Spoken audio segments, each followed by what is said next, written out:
का आम बजट लोकसभा में पेश किया। बजट का फोकस 3 बातों पर केंद्रित रहा, मिडिल क्लास, किसान और बिहार। बजट में युवाओं से लेकर के महिलाओं पर भी विशेष ध्यान दिया गया। Airports will be facilitated in Bihar. देश का आम बजट लोकसभा में पेश हुआ। केंद्रीय वित्त मंत्री निर्मला सीतारमण ने देश के बजट में मिडिल क्लास का खास ध्यान रखा तो महंगाई पर रोक लगाने की भी पूरी कोशिश की है। मध्यम वर्ग का ध्यान रखते हुए सरकार ने 12 लाख रुपए तक के सालाना आय को टैक्स फ्री कर दिया है। मुझे अब यह घोषणा करते हुए प्रसन्नता हो रही है कि नई कर व्यवस्था के अंतर्गत 12 लाख तक की आय अर्थात विशिष्ट दर आय जैसे पूंजीगत लाभ को छोड़कर 1 लाख प्रतिमाह की सतह पर कोई आयकर देय नहीं होगा। वैसे केंद्रीय बजट में कई खास बातों का भी ध्यान रखा गया। मसलन ई श्रम पोर्टल का गठन होगा, डिलीवरी पर्सन के लिए इंश्योरेंस स्कीम लागू होगी, सरकारी अस्पतालों में डे केयर कैंसर सेंटर बनेगा, 5 साल में 75,000 मेडिकल की सीटें बढ़ेंगी, 3 AI एक्सीलेंस सेंटर बनाए जाएंगे, AI एजुकेशन के लिए 500 करोड़ का बजट रखा गया है, प्राथमिक उपचार केंद्रों को ब्रॉडबैंड सुविधा भी मिलेगी। केंद्रीय बजट में मध्यम वर्ग, युवा और किसानों का खास ख्याल रखने के लिए पीएम मोदी ने जमकर वित्त मंत्री की तारीफ की और इसे देश को नई दिशा देने वाला बजट बताया। साथियों, ये बजट न केवल देश की वर्तमान आवश्यकताओं को ध्यान में रखता है, बल्कि हमें भविष्य की तैयारी करने में भी मदद करता है। और फिर एक बार वित्त मंत्री जी को भी बहुत बहुत बधाई देता हूं। अर्थव्यवस्था को रफ्तार देने का दावा इस बजट से किया जा रहा है। पिछले कुछ साल से मध्यम वर्ग के लिए टैक्स सीमा में छूट की उम्मीद की जा रही थी। इस साल मोदी 3.0 की सरकार ने मध्यम वर्ग के साथ ही युवाओं और किसानों की उम्मीदों पर खरा उतरने की पूरी कोशिश की है। Bureau report, news 18। आम बजट में केंद्र सरकार की ओर से हर वर्ग, खास करके मिडिल क्लास का ध्यान रखे जाने पर शाबाशी मिल रही है। झारखंड के सत्ताधारी दल के नेताओं का आरोप है कि चुनाव को देखते हुए बिहार को काफी कुछ मिला, लेकिन खनिज संपदा से भरे हुए झारखंड की बजट में पूरी तरीके से अनदेखी हुई है। वित्त मंत्री के साथ जेएमएम कांग्रेस नेता नाराज हैं तो बीजेपी के नेता बजट के प्रावधानों से उत्साहित दिख रहे हैं। पूरी रिपोर्ट देखिए। केंद्रीय बजट से झारखंड को बहुत उम्मीद थी।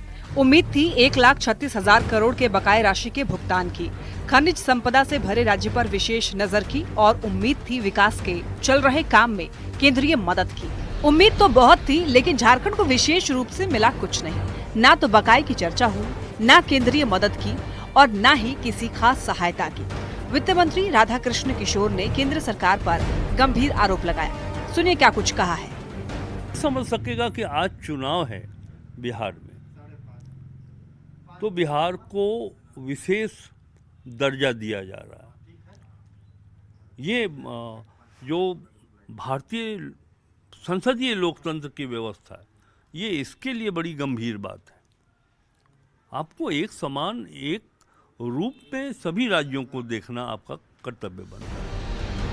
वित्त मंत्री के साथ ही झारखंड में सत्ताधारी दल जेएमएम और कांग्रेस के नेता भी बजट में झारखंड की उपेक्षा का आरोप लगाते हुए केंद्र पर जमकर बरसे और बिहार में होने वाले चुनाव को लेकर झारखंड को पूरी तरह इग्नोर करने का आरोप लगाया। बराबर का हक मिलना चाहिए, किसी एक राज्य को विशेष क्यों, विरोध में नहीं कर रहा हूँ, लेकिन ये बजट पूरी तरह से चुनावी बजट है। अरे झारखंड की उतनी उपेक्षा क्यों? क्या गुनाह किया है झारखंड ने? क्या हमारे यहाँ के कोयले से पूरा देश रोशन होता है, वही गुनाह है? क्या खनिज संपदा यहाँ से ले जाकर तमाम देश उससे लाभान्वित होता है? क्या झारखंडियों की यही सजा है?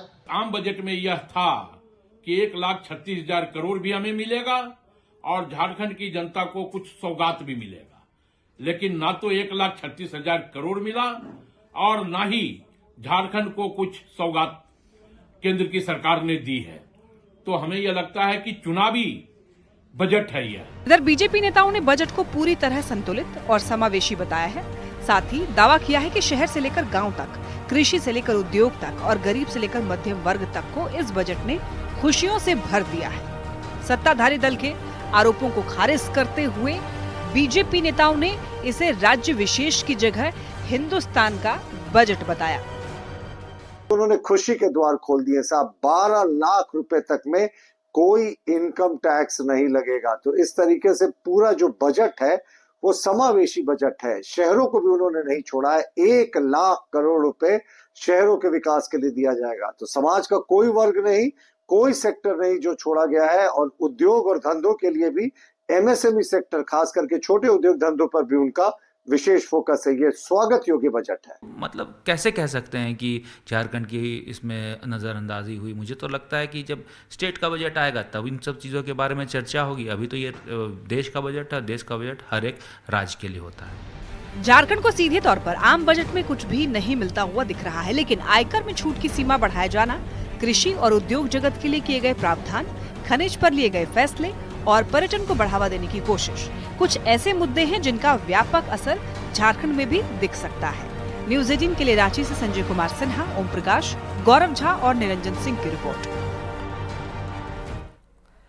दुमका में रविवार यानी कि 2 फरवरी का दिन जेएमएम के लिए खास होगा। कल जेएमएम की ओर से 46वां झारखंड दिवस मनाने की तैयारी है, जिसे लेकर गांधी मैदान में हर तैयारी अंतिम चरण में है। पिछली बार हेमंत सोरेन के जेल जाने की वजह से कार्यक्रम फीका था, लेकिन इस बार उत्साह दोगुना दिख रहा है।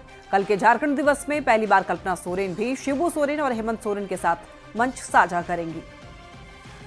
पिछले साल हम लोग झारखंड दिवस को ढंग से नहीं मना पाए थे, क्योंकि कुछ स्थिति ऐसी पैदा हो गई कि उस दिवस को हम लोग कर नहीं पाए।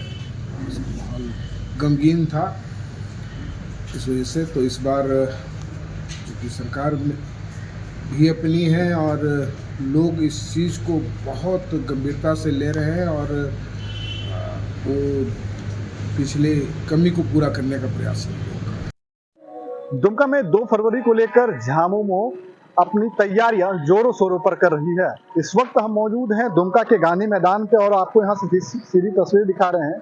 कल 2 फरवरी को झामुमो का झारखंड दिवस है। 46वां झारखंड दिवस अपना मनाने जा रही है झामुमो, और इसको लेकर तैयारियां जो है वो जोरों शोरों पर है। दुमका का गांधी मैदान जो है उसमें तैयारियां चल रही हैं। और आपको बता दें कि यहाँ पर पिछले वर्ष जो है झामुमो अपना जो है झारखंड दिवस जो है जिस वजह से झामुमो पहचानी जाती है वो जो है सही तरीके से नहीं मना पाई थी। हालांकि इस वर्ष जो है झामुमो सत्ता में है और इस बार जो है जो भी कमियां पिछले वर्ष रह गई थी, बता दें आपको कि कुछ परिस्थिति के वजह से जो है हेमंत सोरेन जो है वो जेल चले गए थे, जिस वजह से जो है पिछले वर्ष जो है उस तरीके से झारखंड दिवस को नहीं मनाया जा सका। लेकिन इस बार जो कमी रह गई थी वो कमी इस बार पूरी होने जा रही है। कल इसी गांधी मैदान से झारखंड मुक्ति मोर्चा अपना झारखंड दिवस मनाएगी और इसको लेकर जो झामुमो के सुप्रीमो है शिबू सोरेन, मुख्यमंत्री हेमंत सोरेन और उनके साथ साथ जो पत्नी कल्पना, जो विधायक कल्पना सोरेन है वो यहाँ पर नजर आएगी। बता दें आपको कि कल्पना सोरेन इस बार जो है वो मंच पर दिखाई पड़ेंगी, पहली बार है। झामुमो के सुप्रीमो शिबू सोरेन यहाँ पर पहुंचेंगे और अपने किए गए कार्यों और जो आने वाले समय में जो सरकार काम करेगी उसको लेकर लोगों को संबोधित करेंगे। नितेश कुमार, न्यूज़ 18 दुमका। और एक बड़ी खबर गुमला से, जहां पर 2 महिलाओं का शव बरामद किया गया है। रायडी थाना क्षेत्र के जमगई गांव के पास पुराना पानी जंगल से दोनों शव बरामद हुआ है और मृतक की पहचान मां और बेटी के तौर पर हुई है। आरोप है कि दोनों मां बेटी की हत्या गांव के ही कमलेश प्रधान ने टांगे से काटकर की। मौके पर पहुंची पुलिस ने दोनों महिलाओं के शव को कब्जे में लिया और पोस्टमार्टम के लिए भेज दिया। पुलिस आरोपी युवक कमलेश प्रधान को हिरासत में लेकर पूछताछ कर रही है। आरोपी ने बताया कि उसकी पत्नी अक्सर बीमार रहती थी और इसकी वजह मां और बेटी को मारा जा रहा था, जिसके बाद 30 जनवरी को ही उसने दोनों की हत्या कर दी थी। और ऐसे में न्यूज़ 18 सवाल पूछता है कि अंधविश्वास में आखिर क्यों हो रही है हत्या। कई सवाल उठ रहे हैं इस घटना के बाद में। सवाल ये भी उठते हैं कि जागरूकता अभियान क्यों दिख रहा है बेअसर, और सवाल ये भी कि हत्या के आरोपी पर कड़ी कार्रवाई कब तक होगी। ये कई सवाल न्यूज़ 18 पूछता है। हत्या के आरोपी पर कड़ी कार्रवाई कब होगी। खबर गिरिडीह से, जहां पर 4 साल की मासूम की हत्या के बाद अब लोगों का गुस्सा आज फूटा है। देखिए, बता दें आपको, गांवा थाना क्षेत्र के पूर्वी पेरा पंचायत के गागरा गांव में 9 दिन पहले बच्ची का शव मिला था। इस मामले में पुलिस पर लापरवाही का आरोप लगाते हुए लोगों ने मेन रोड को जाम कर दिया और थाना का भी घेराव किया। बता दें आपको, लोगों ने हत्यारे को गिरफ्तार करने की मांग करते हुए इंसाफ की गुहार लगाई है। हत्या का आरोप बच्ची के चचेरे भाई पर लगा है, जिसे हिरासत में लेकर पुलिस पूछताछ भी कर रही है। जैसे मौत हुआ, उसका मौत के बदले मौत चाहिए। हम लोग का बच्चा के बदले मौत चाहिए, इंसाफ चाहिए। कोई लेगा उसका, एक सब करेगा, उसको भी मार होगा। फांसी दो या फिर हम लोग उसका हवाला करो। घर में गलत ना हो। दोषी का क्या नाम है? दोषी का रिजवान नाम है। अभी बोला सर, रिजवान नाम है। रिजवान नाम है। आज उसका बच्चा के साथ में किया, उसका बच्चा के साथ में किया, बेटी पैदा किया है। आदमी क्या मारना है, पैदा करता है। घर में पलामू पुलिस ने एंटी नक्सल सर्च ऑपरेशन में बड़ी कार्रवाई की है। देखिए, दुधिया गांव के जंगल से नक्सलियों की ओर से छिपाए गए 8 किलो के आईईडी बम के साथ में एक देसी कट्टा को भी बरामद किया गया। जिला पुलिस की ओर से हुसैनाबाद के इलाके में सर्च अभियान के दौरान ये बरामदगी हुई। आईईडी बम को बम निरोधक दस्ते ने जंगल में ही विस्फोट करके उसको नष्ट कर दिया। एसपी ने बताया कि कई थाना की पुलिस की ओर से एंटी नक्सल अभियान चलाया जा रहा है, जिसमें बरगद के पेड़ के नीचे छिपाए गए हथियार और बम बरामद किए गए।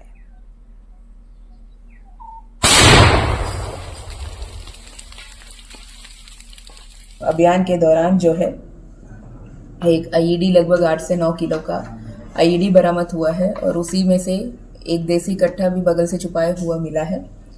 इसमें जो है बीडीडीएस टीम, जो झारखंड जगुआर का बीडीडीएस टीम है, उनके द्वारा जो है सुरक्षा के दृष्टिकोण से उसी स्थान पर जो है ये आईईडी को नष्ट किया गया है और आगे का जो है एफआईआर करके आगे का कार्रवाई किया जाएगा। बोकारो से एक बड़ी खबर, नक्सलियों के छिपाए हथियार जब्त हुए हैं। ऊपरघाट से AK-47 और गोला बारूद मिले हैं। आपको बता दें कि मुठभेड़ के बाद में नक्सलियों ने छिपाए थे। फरार हुए नक्सलियों ने ये हथियार छिपाए थे। AK-47, 4 आईईडी, 500 रुपए कैश भी जब्त किया गया है। बोकारो पुलिस और CRPF की संयुक्त कार्रवाई हुई है। नक्सलियों के छिपाए गए हथियार जब्त कर लिए गए हैं। ऊपरघाट से AK-47 और गोला बारूद मिले हैं।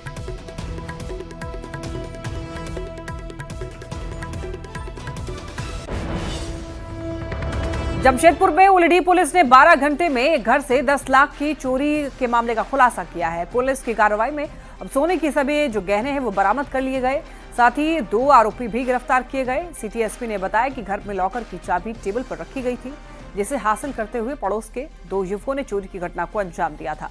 गिरफ्तार दोनों आरोपी में से एक नाबालिग है और उनके पास से सोने के गहने बरामद किए गए। टेक्निकल इंटेलिजेंस यूज किया, ह्यूमन इंटेलिजेंस यूज किया एंड विद इन 12 आवर्स 12 घंटे के भीतर हमने 2 लोगों को इसमें हिरासत में लिया है। एक इसमें नाबालिग है, विधि विरुद्ध बालक है, और दूसरे हैं एक आदित्य कुमार, 18 वर्ष के हैं, ओलीडी थाना क्षेत्र के ही रहने वाले हैं। बसंत पंचमी से पहले कलाकार मां सरस्वती की मूर्ति को अंतिम रूप दे चुके हैं और देखिए, साथ ही पूजा करने वाली समिति के सदस्य भी मूर्तियों की खरीदारी में अब जुट चुके हैं। रांची में इस बार एक से बढ़कर एक आयोजन की तैयारी है और इस साल आकर्षण का केंद्र रहेगी 12 फीट की मां सरस्वती की मूर्ति खरीदने आए हुए खरीदार ये बताते हैं कि इस बार मूर्ति का रेट ठीक ठाक है, बहुत ज्यादा महंगा नहीं है और सरस्वती पूजा का उत्साह भी लोगों में काफी ज्यादा देखने को मिल रहा है। अधिक जानकारी दे रहे हैं संवाददाता गौरव झा।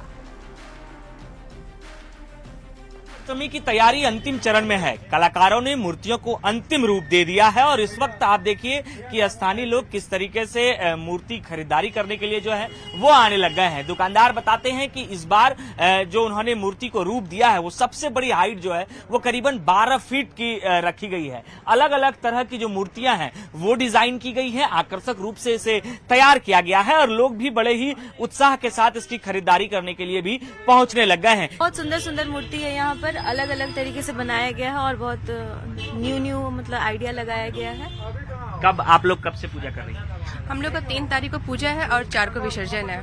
मूर्ति कैसा है इस बार आप लोग बिठा रहे हैं? हम लोग का गोल्डन में है मूर्ति और बहुत सस्ता यहाँ पे मिला, बहुत अच्छा क्वालिटी का है। कितने रुपए का मूर्ति मिला? समथिंग 18,000 का हम लोग का है। 18,000 का? हाँ। कौन सा है अभी?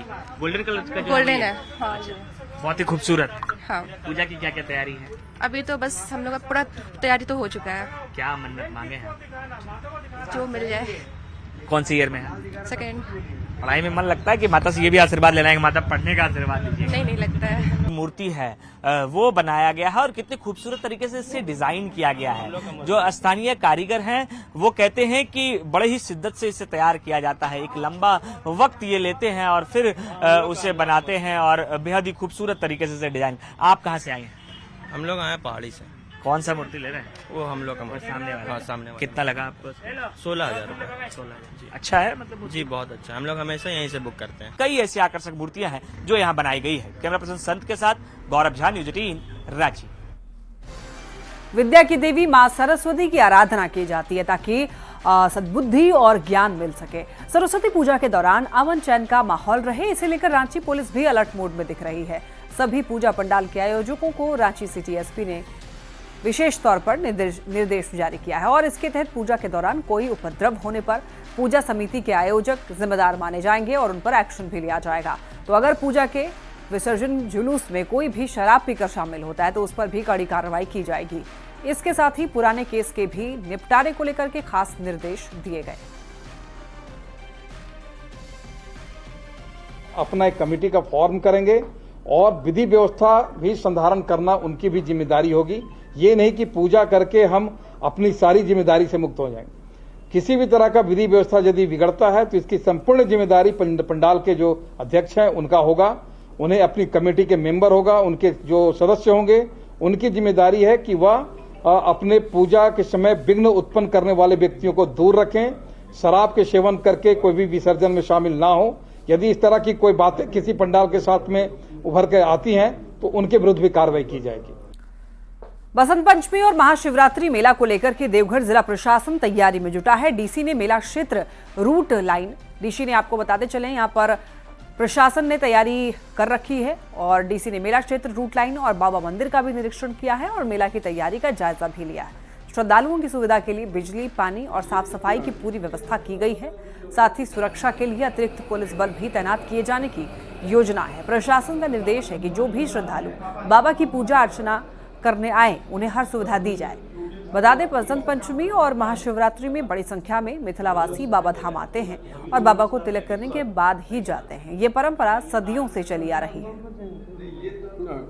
3 तारीख को स्पेशल दिन है तो एक्सपेक्टेशन रहती है कि बड़ी संख्या में श्रद्धालु रहेंगे, तो उनको लेके हमको और क्या तैयारियों को दुरुस्त करने की जरूरत है। तो इसी को लेके मेरे स्तर से दौरा किया जा रहा है। बाकी मंदिर प्रभारी के लेवल से, नगर निगम के लेवल से और जो वरीय पदाधिकारी हैं वो लोग इस पर पूरी अपनी नज़र बनाए रहते हैं। कंटिन्यूसली कार्य चलता है और हम लोग को पूर्ण विश्वास है कि इस बार का भी जो बसंत पंचमी का त्यौहार है उसके पश्चात से शिवरात्रि का त्यौहार रहेगा, तो बड़ी संख्या में श्रद्धालु आएंगे और बाबा से आशीर्वाद लेंगे।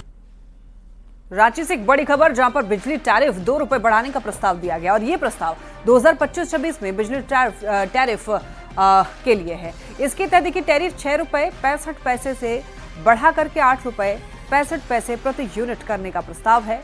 JBVNL ने 21 दिनों के अंदर सुझाव और आपत्ति मांगे हैं। इसमें कंज्यूमर और स्टेक होल्डर्स से सलाह मांगी गई है। विद्युत नियामक आयोग जनसुनवाई की तारीख तय करेगा, जिसके बाद फैसला होगा कि बिजली की दर बढ़ेगी या नहीं।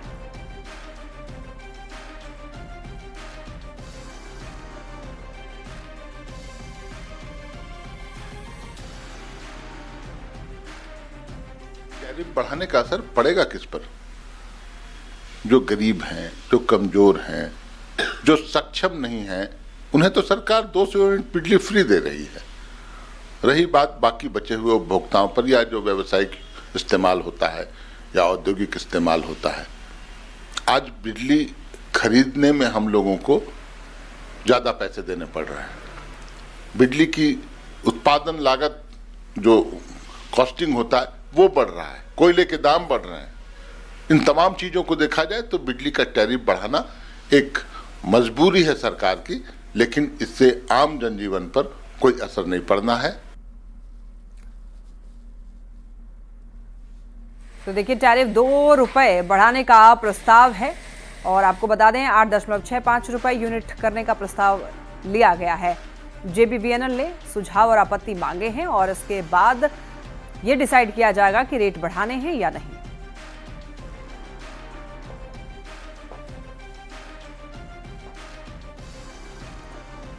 स्कूल में बच्चों को शिक्षा देने वाले शिक्षक जब सेवा के बाद रिटायर होते हैं तो अपने पीछे छोड़ जाते हैं यादें।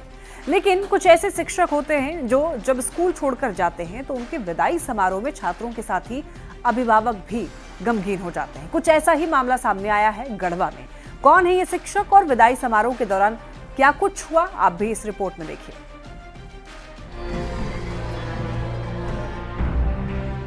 रोती बिलखती छात्राएं, गम का माहौल, भावुक शिक्षक, ये नजारा है गढ़वा में सहायक शिक्षक विपिन महतो की विदाई समारोह का।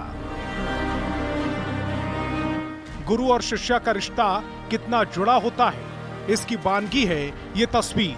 मेराल में बिकताम मिडिल स्कूल में करीब 20 साल तक सेवा देने के बाद जब विपिन महतो रिटायर हुए तो विदाई समारोह का आयोजन किया गया, उन्हें सम्मानित किया गया। लेकिन जब सम्मान समारोह के बाद विदाई की वेला आई तो स्कूल के शिक्षक दूर जाने लगे। छात्राओं के साथ अभिभावकों की आंखों में आंसू आ गए। जिला शिक्षा पदाधिकारी ने गुरु शिष्य परंपरा के इस पल को काफी खास बताया। असेसमेंट करने का सबसे इजी वे होता है कि वहाँ के लोग का उनके जाने से क्या जो है एक जो वैक्यूम क्रिएट होता है उस चीज को जो है देखा जा सकता है कि बच्चे उनके जाने से रो रहे हैं।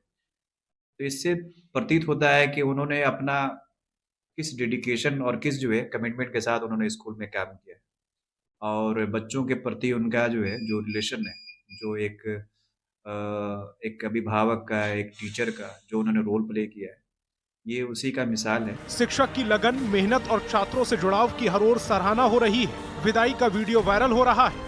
शिक्षक विपिन महतो को सम्मान देते हुए शिक्षा विभाग की ओर से पोस्ट रिटायरमेंट हर सुविधा तत्काल देने का भी आदेश दिया गया। उनके जो भी विभागीय ड्यूज है, हम उनको जो है हमारा प्रयास रहेगा कि हम लोग त्वरित कार्रवाई करते हुए उनके सारे लाभ जो है उनको हम दिलाना जो है। किसी चीज की कितनी अहमियत है इसका पता हमें तब चलता है जब हम उससे दूर होते हैं। शिक्षक विपिन महतो ने 20 साल तक छात्रों के भविष्य निर्माण का जो बीड़ा उठाया, उसकी सफलता और उसका ही इनाम है छात्रों का ये प्रेम। गुरुजी कहीं भी रहें, मार्गदर्शन मिलता रहता है और छात्रों को नए अनजान रास्तों पर भी मशाल की तरह रास्ता दिखाता रहता है। न्यूज़ 18 के लिए गढ़वा से चंदन कश्यप की रिपोर्ट। इसी के साथ बुलेटिन में इतना ही। तमाम खबरों के लिए आप देखते रहिए न्यूज़ 18।